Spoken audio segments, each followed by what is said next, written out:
What's up guys, Mike here, and today we are going to go over how to earn tons of MT through Gauntlet. Because if you've been watching my videos, you see that I do always have a good amount of MT. And no, I never buy it. What I do is play the game a lot, and I play it effectively. And the number one way to earn MT effectively is through Gauntlet in this game. Now to start things off, I just want to say that if you're trying to collect a bunch of cards, this really isn't going to work out for you in terms of making MT. The reason being that the way to earn a ton of MT through Gauntlet is to actually sell almost every single card you get. I'm talking coaches, I'm talking jerseys, I'm talking of course players, and even contracts. So if you're trying to collect a bunch of cards, it won't work out for making MT. However, it will work out for just getting a bunch of cards, because there are tons of cards you can just earn by playing Gauntlet. So as I said, we're going to sell everything in this method. However, first I'm going to get into what boards you should be using. Now if you first start Gauntlet, you're going to have to use the bronze board. Just get as many wins as possible and move on to the silver board. Then do the same thing. Get as many wins as possible, then move on. The reason being that the first board that's actually worth anything is the gold board. The gold board can get you some good gold jerseys, some actually awesome badges, some even silver players, and of course one gold player. Now my strategy for this board is that every single time I get the gold player, I just reset the board. The reason being that there are 30 total cards on the board and 31 possible wins if you go 10-0 in Gauntlet. So I don't like to leave myself any risk for not getting another gold player, because those are obviously the most valuable. Especially if you pull a Westbrook, a Kyrie, a Kawhi, a Paul George, any of those. Now the next board you can unlock is the 5,000 MT board. Just don't even bother with it. There's too many cards, not enough good stuff on there. The board after that, the first Amethyst board, is actually pretty good. I mean, the pulls aren't amazing there. The gold board does have better pulls, except you can get Clyde Drexler there. So right on the first Amethyst board is Clyde Drexler. He is definitely worth it. I still use him in my Gauntlet roster. So at this point, it's definitely worth it just to get a pretty solid Amethyst player. He'll definitely be a good contribution to your roster. Now the next board is the 10K MT board. We're gonna skip that one for now. Go to the last Amethyst board, which is the best board in the game. Seriously, this board has tons of gold players, awesome MT rewards, from 1,000 to 5,000 MT. Literally the lowest MT you could get on this is 1,000. Awesome badges, like there's a bunch of posterizers, limitless range, stuff like that. And just a bunch of gold cards in general, and the ultimate reward is Bob Cousy, who I don't really use. I don't think he's that good. However, if you have kind of a weak Gauntlet roster, he could be good for you. And coming back to the 10K MT reward, now I wouldn't suggest using this board unless you're at my situation, which is you have a bunch of cards collected, like gold cards and silver cards, and you're both trying to make MT on duplicates and also collect cards that you don't already have, like bronze cards. Because this board does give you a ton of bronze players, a ton of bronze jerseys and stuff, but it doesn't give you any good gold players. It doesn't give you anything you'd actually want to play with or really sell for value. It just gives you cards that you probably haven't collected already. Okay, and so I just want to emphasize this point before we move on. If you're doing this to grind to make MT, you sell everything. Not just duplicates, not anything like that. You sell every single thing you can get value for. You get a gold coach, put him up on the market. You get a nice gold player, as long as he's not going on your roster, put him up on the market. Silver players, bronze players, same thing. And this also goes for contracts. Now, in the beginning, you probably won't have a ton of contracts, so use those on all the people on your Gauntlet roster. However, once you have a good contract-based set, start selling every contract you get. List the bronze contracts at 250, those might not sell, but list the silver contracts at 300 and list the gold contracts at 400. They will sell. And there are tons of contracts in this game, so I'm emphasizing this the most. Sell all your contracts, those points will add up. Now moving on, I want to talk about your roster. Now I have a pretty awesome roster right now, and yours might not be as good, however you should still mold it in the same way. So what you're looking for are guards and wings who can shoot threes and just drive to the basket. Because here's the thing about your one single Gauntlet player that you choose.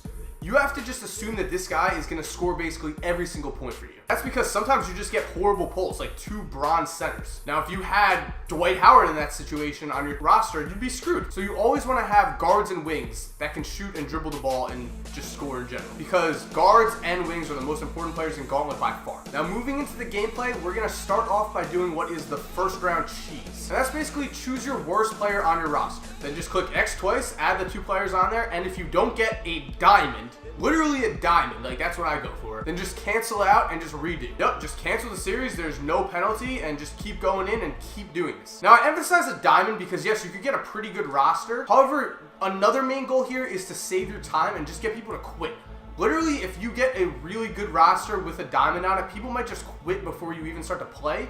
So you just save your time, boom, you get picks without even playing a game. Now we're gonna jump into more gameplay scenarios here, but I'm just gonna do that voiceover because this will be distracting. Now, the key to creating offense in Gauntlet is playing fast-paced and looking for three-point shooters. Three-pointers are worth double the amount of shots inside the key, so make sure to look for as many threes as possible. Now, the first way to create easy offense is to turn your defense into offense. As you can see here, on rebounds I look for easy passes up the court, as you can often get quick layups or dunks. This will usually force your opponent to run his defenders into the paint when you are on a fast break, which opens you up for easy three-point looks in transition.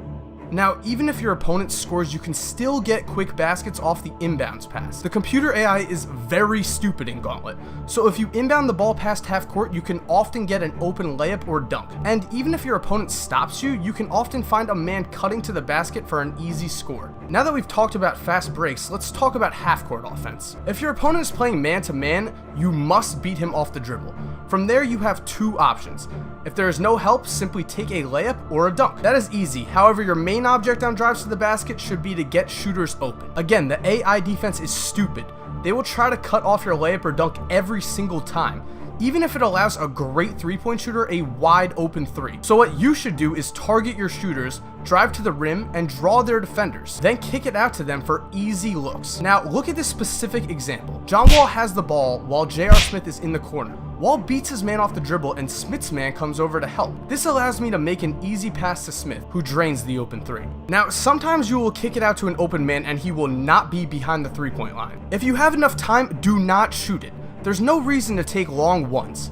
Let things play out. You can often get an easier shot as the defense scrambles. And quick note, if you are having trouble beating your man off the dribble, try some pick and rolls. They can really open up your offense. From there, let's go to another form of defense you will see. Often people will play off ball, and there are two easy ways to combat this. The first is if they are playing off ball by keeping a man in the paint, simply take one of your shooters, call for a pick, and then run off the pick for a wide open three. Let's run that play back. You see, my opponent is controlling a man in the paint. I call for a pick, and when it comes, I run my man into the screen. Once he goes under, I am wide open for three and drain the shot. The second off-ball defense you will see is if they are playing off-ball on the wing.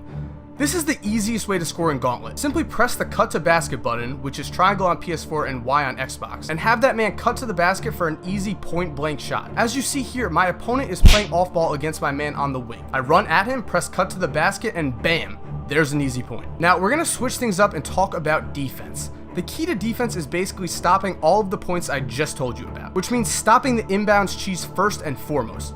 Be aware of this. Take your guys and run them off ball and make sure your opponent does not get wide open baskets right away. The next thing is stopping fast breaks, which is basically the same thing. Just make sure your opponent is not getting easy baskets in transition and make them play half-court offense. You see here, my opponent is trying to get a fast break score. I run my man, who was covering the guy trailing the play, into the paint, forcing my opponent to make a quick panic decision, which ends up in a steal. Now, with this said, you also want to overplay on three-point shooters. Like I said before, three-point shooters are key on offense, but they can kill you on defense. You see, on this play, my opponent tries to kick the ball out for an open three. I overplay the three, then I'm able to recover enough to force a miss. And on this play, you see my opponent drives to the basket. Instead of allowing my dumb AI to make the wrong play, I quickly switch off ball so that my defender stays where he is, forcing him into a bad shot. And the final thing is just contest everything. Fouls count for nothing in Gauntlet. It's just like you block the ball out of bounds. So make sure you contest everything in the paint, and sometimes you'll force a miss and sometimes you'll get a foul. Fouls, who cares? But misses, bang, you're right there pushing the fast break. And one quick bonus tip, you have to remember that the player you're playing is human. So in Gauntlet, when you are scoring, they are going to want to inbound the ball as fast as possible. So hang your guy back and maybe you can get some easy steals on the inbounds, which leads to more possessions and a better chance at winning. Alright guys, we're back, and as you see, my gameplay tips, they really help me. You can just read the computer, you know what other people are gonna do, your roster's all set, you're gonna win a bunch of games. So I hope you enjoyed this guide. If you have any more questions, feel free to comment down below. Leave a like if this helped you out, and subscribe to my channel if you haven't already. I do helpful videos like this. I do Road to the Playoffs. I'm on Seed 1 right there. And I do pack openings. About to open up a bunch of All-Star packs when they drop. And as always, have an awesome day, my dudes. And cue that music.